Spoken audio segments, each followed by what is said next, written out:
Do you just sit around and come up? Do you have anybody that you brainstorm it off of? Do you like? Yeah. What does it look like in your head whenever like that? When you're like, that's it. That's what I want to do. It's changed, and it comes from so many different ways. I used to people watch. I used to go to the park or just go out and just watch somebody. And you watch somebody for long enough, they're gonna do something. Something awkward's gonna happen. Something funny's gonna happen. Something weird's gonna happen. But now, it's not as easy to do that. If I go out, like a lot of times people will recognize me. Right. And I can't like just really get in my bag about just looking at somebody. I talk to people. A lot of times I talk to people that aren't even comedians. Like, you don't even have to be funny. A lot of times for the creative process, like just having an idea and then calling anybody up and talking it out, I'll be telling them the idea. And as I tell them it, I'm coming up with the idea. And I'm like, oh, this would be fun if I did this. So some of it is just like word vomit, getting it out. Some of it's watching people. A lot of times I'll scroll. It's really everyday life. That's where all the ideas come from. And it's so important too for a lot of guys that, you know, if you start to get fame, you start to get money, you know, it's important to always stay grounded because I don't ever want to get not relatable, right? Like I want to always showcase what's happening to the average person across the world always. So, I mean, my brain is just wired for it. Like when I walk in somewhere, you know, if someone says something, I'm already like, oh, that's a funny idea. Oh, I should shoot that. Like the other day I walked in somewhere and I was asking for the Wi-Fi password and they're like, oh yeah, the Wi-Fi password's XYZ985. I'm like, this is the craziest password ever. So like why would you not change your Wi-Fi password? They gave me it took them like 34 seconds to tell me their whole Wi-Fi password. And then I ended up like not putting it in all caps and I'm like, fuck, I gotta start over.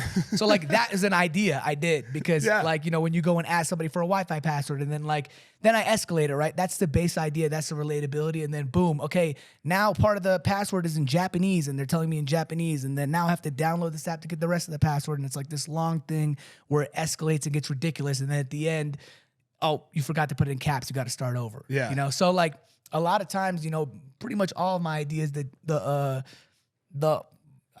play, I think the TSA one, that one, like, that happened to me, you know? Yeah. I mean, if anybody's ever dealt with TSA, they've been groped. I'm gonna have to stop you right here, pat you down in zones 8, 7, and 6.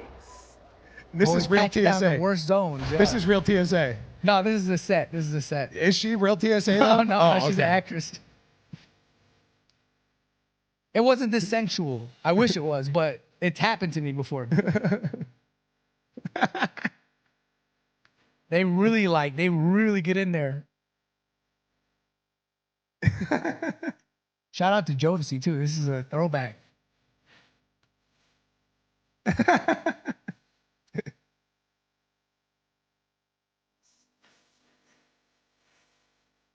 It was also like the AC in this place was broken, so it was like 100 degrees.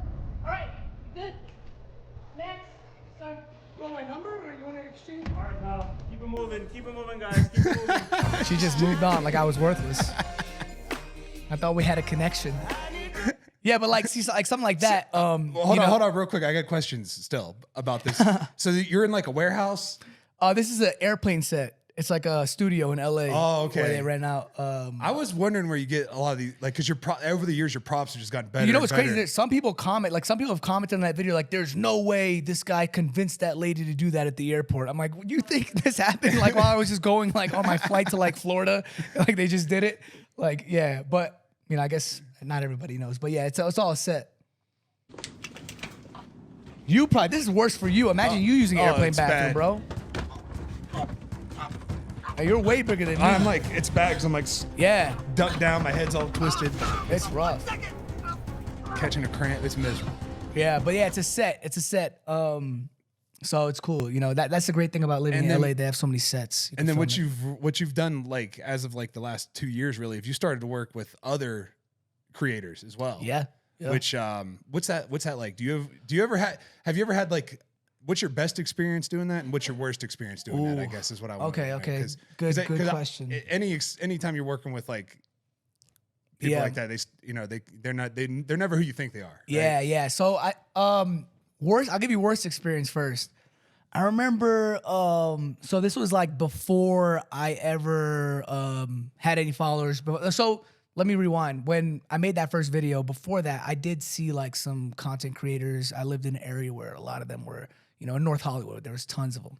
And I used to go up to people and I'm like, hey man, I'm a big fan. I watch your stuff. Like I'm an actor. If you ever need somebody like in the background of a video, let me know.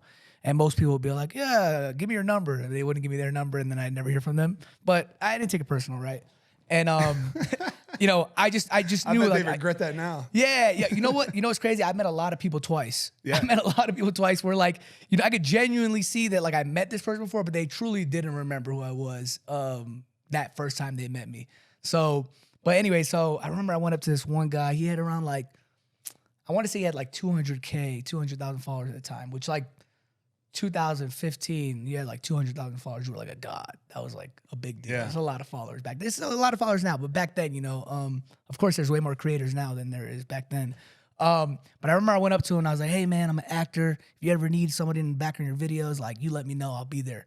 And he took my number and then like, I don't know, like 3 months later, he hits me up. He's like, hey, I'm shooting this video and you should come be in it. Like I need a background guy, right? I was like, oh my God, this is amazing. This is like the best news I've gotten. You know, I'm gonna be in this video. I started telling my friends, like, I'm about to be in this guy's video. This is crazy. So I show up and I'm cracking jokes. I'm making people laugh, you know, whatever. Just meeting anybody. I don't really know too many people in general. So I'm just introducing myself to people, you know, being respectful to everybody. I don't want to like, you know, rub anyone the wrong way. I was just happy to be there. Yeah. And I remember there was like a scene where it was like me and like 2 other guys. And basically he was collabing with another creator. And that guy had like similar numbers, somewhere around like 100K. And I remember the guy that invited me was super nice, but the other guy was kind of just being a dick. And I'm like, fuck, like, did I want to say something to piss him off? Like, I don't want to get in his way or anything like that, but he was kind of being a dick to me.